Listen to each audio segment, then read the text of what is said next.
La modélisation, outil de prédiction des épidémies et des risques environnementaux.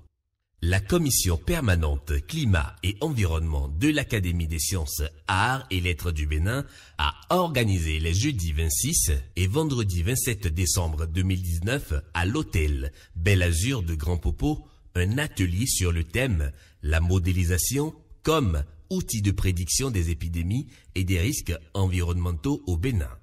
Les temps forts de cette rencontre qui a réuni une vingtaine de participants, des hommes et femmes de sciences de l'université et des praticiens de la médecine sont les communications et les travaux en panel et en groupe. La toute première communication a porté sur la modélisation environnementale, notion de base et outils d'application.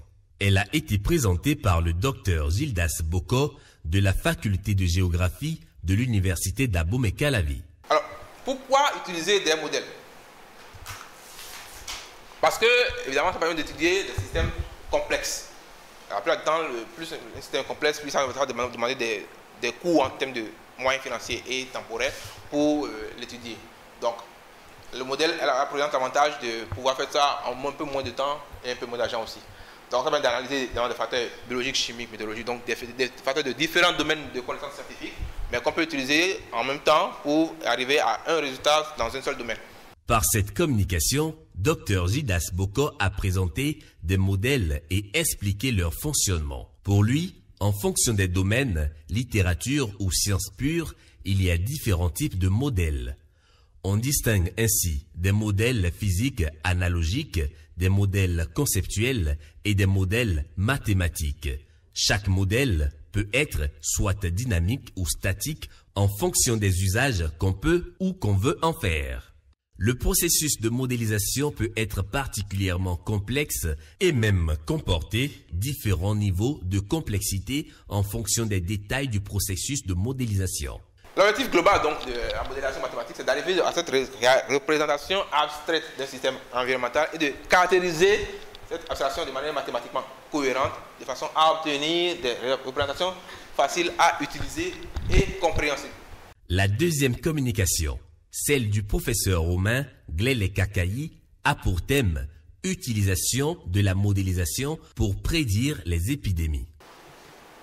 Pour mieux gérer les épidémies, il faut modéliser pour comprendre les caractéristiques de la maladie dans la population. Comment la maladie agit et comment elle se présente dans la population. Et aussi pour prédire les futurs cas d'infection qu'on peut avoir dans la population et enfin pour trouver une bonne méthode de contrôle de la maladie, soit de l'éradiquer complètement ou à défaut au moins de l'encadrer pour réduire le taux d'expansion. Comme étude de cas pratique, le professeur Romain Glele a donné la parole à un de ses étudiants, Bogar Taboué, qui a présenté une étude sur la fièvre épidémique à virus Lassa, un mémoire qu'il a soutenu en master il y a seulement une semaine. Nous avons deux questions de recherche. La première est de savoir comment la migration humaine peut impacter la transmission et la persistance du virus Lassa en Afrique de l'Ouest. Secondo, nous voulons expliquer comment chacune des 4 voies de transmission pourrait expliquer l'intensité de la maladie au sein de la population. Tour à tour, les professeurs Vincent Orecan et Albert Ranloncou ont présenté respectivement sur la modélisation et la prédiction des risques environnementaux et les aspects économiques en matière de modélisation des risques environnementaux. Pour bien conclure sur les présentations, le docteur Ange Despoints-Dossou, directeur national des hôpitaux, est intervenu pour recentrer les débats sur la question cruciale de comment utiliser au mieux les résultats de recherche, mémoire et thèse, une question qui oppose depuis de longue date les universitaires et les cadres des ministères. Le rôle social de l'université, le rôle social des universitaires. J'aime souvent penser mes maîtres, mes aînés et collègues de l'école de médecine, les universitaires au Bénin restent trop enfermés dans leurs 4 murs. Ils restent trop enfermés. Or, nous sommes de la société et nous devons pouvoir répondre à la société. Si notre système administratif ou notre système politique n'adresse pas de façon spontanée, parce que c'est ce qui devait être le cas, des questions aux universités, les universités sont obligées de prendre le chemin contraire. Venez dire à la société ce qu'il faut. Parce que nos thèses, nos mémoires dorment trop dans nos tiroirs. On a fait, mais à tel instant que finalement on se dit, mais c'est des thèses qui sont faites pour la société ou des thèses qui sont faites pour les jeunes pour avoir un diplôme et pour avancer. C'est ça la question fondamentale. La communication présentée par le biologiste Jean-Pierre Nimatin sur le thème « Utilisation de la modélisation pour prédire l'évolution de la résistance antimicrobienne » a aussi suscité de très nombreuses réactions. Vous parlez de différenciation des facteurs de résistance par milieu. Puisque vous avez dit ceux qui sont, ou bien les facteurs, ou ceux qui sont une maladie où les gens sont plus résistants qu'au Cotonou, ce n'est pas la même chose à Parakou, donc vous avez donné un truc comme ça. Quels sont les facteurs qui sont à l'origine de cette différenciation des résistants? Et si c'est dans ce cas, ça veut dire quoi? Ça veut dire qu'il y aura des modèles par région ou par localité. Que c'est les mêmes molécules qu'il y a dans les mêmes médicaments. Et dites-nous, vous qui êtes spécialiste, est-ce que réellement les médicaments de spécialité et les génériques comportent les mêmes molécules? Est-ce que c'est vraiment la même chose? L'État voulant rendre accessibles les médicaments, met à la disposition de la population les génériques. Il semble que cette tendance-là existe. Eh bien, s'il reste, n'est-ce pas, dans cette logique, cela veut dire, si c'est vrai ce que vous dites là, que plus ces spécialités, mieux c'est, cela veut dire que notre gouvernement, ce veut dire est grave, que notre gouvernement orchestre la mort d'une bonne partie de la population, puisque d'après vous, on leur envoie les médicaments les moins efficaces. C'est ce que cela veut dire. Avec le nouveau régime, nous avons remarqué beaucoup de changements. Déjà au niveau de l'aéroport, vous ne pouvez plus faire entrer n'importe quelle molécule. Quand vous faites rentrer les molécules, la direction de la pharmacie, du médicament et des explorations diagnostiques a changé complètement le mode opératoire.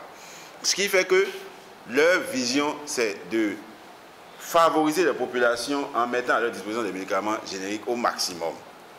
Mais derrière, il y a tellement de contraintes liées à notre contexte africain, notre contexte béninois, qu'ils ont dû mettre beaucoup d'actions derrière pour accompagner leur vision. Sinon, ça va être une hécatombe terrible. Les deux groupes constitués à la suite des communications se sont penchés sur le même sujet, à savoir rédaction et validation d'un document de recommandation pour une utilisation optimale de la modélisation dans les ministères. Ce travail, qui a occupé tous les participants dans la soirée du premier jour, a abouti aux résultats présentés par les rapporteurs des deux groupes.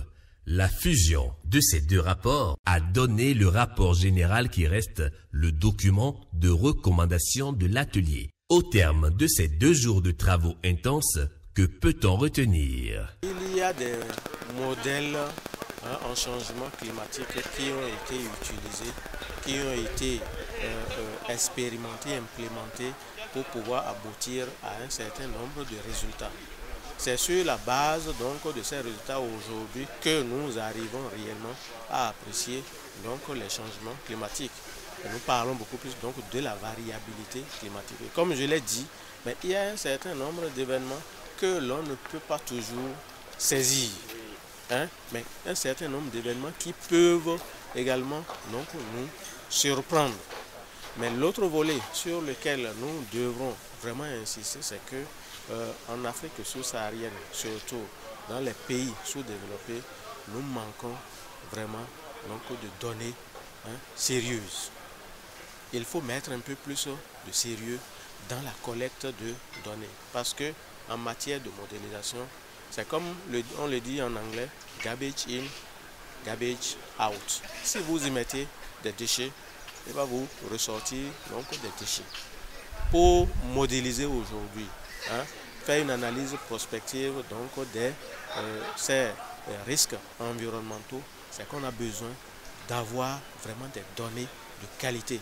Cela nécessite d'avoir des équipements en forme et en nombre suffisant pour spécifier, pour donner une certaine qualité donc aux données que nous utilisons en modélisation. Cela rendra beaucoup plus fiables les prévisions qui sont faites. À travers la modélisation, nous pouvons produire des modèles mathématiques qui donnent des outils d'aide à la décision. Ainsi, nous pouvons prendre par exemple le cas du choléra. Sur la base des données recueillies au cours des dernières années, nous pouvons produire des schémas, nous pouvons produire des modèles pour anticiper cette épidémie-là et pouvoir mieux y mettre un terme. Et promouvoir la bonne santé au sein de nos populations. Nous avons également pendant ces 2 jours discuté d'une modélisation de la résistance antimicrobienne. Parce qu'aujourd'hui, on se rend compte que la résistance antimicrobienne est devenue un phénomène mondial et encore plus accentué dans les pays comme le Bénin. Et donc, sur la base des données que nous avons eu à recueillir, nous avons pu prédire un peu la situation, l'ampleur de cette résistance antimicrobienne d'ici 2024 si des actions fortes ne sont pas menées. Et ainsi, nous avons produit un document qui va servir les cadres du ministère de la Santé, qui va servir les cadres du ministère de l'Agriculture et qui va servir également les biologistes afin que des actions plus fortes soient menées.